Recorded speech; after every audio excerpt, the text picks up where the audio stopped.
LHV Persian Gulf Fund's performance in September was plus 1.9% and in October minus 1.0%, which means that our year-to-date result is now pretty much break-even at minus 0.2%.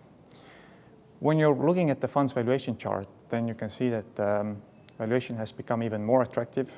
Right now we're trading at just 8.0 times 12-month forward-looking earnings, 1.1 times price to book value, and our investments are offering 5.1% trailing dividend yield. In October, we actually saw a second kind of a bigger global stock market rout this year. The first one was in February.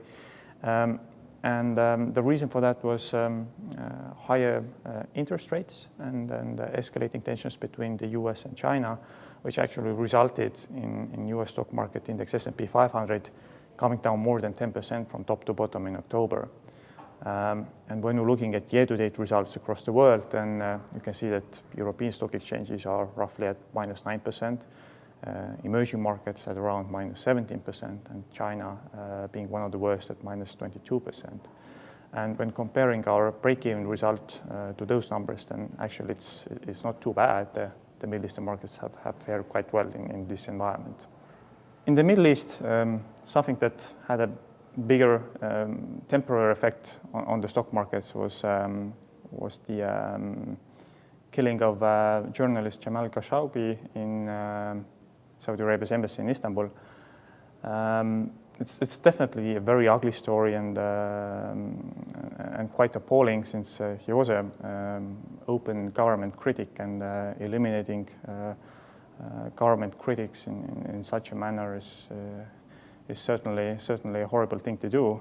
But at the end of the day, most likely this is not something that will have a meaningful effect on the performance of our investments in Saudi Arabia or the Saudi Arabia's economic environment. On the other hand, which will definitely have an effect on the economic environment, is the decision that was taken by the Saudi Arabia's king in the middle of October that they will restore annual bonuses and allowances to government sector employees starting from the beginning of next year.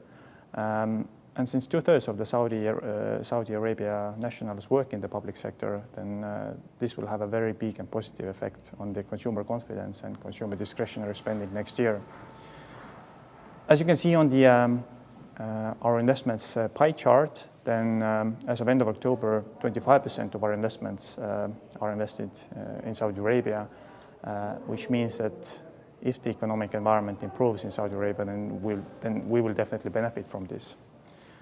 And also, I would like to remind that next year we will see Saudi Arabia being added to MSCI and FTSE emerging market indices, and this is something that we have waited for such a long time.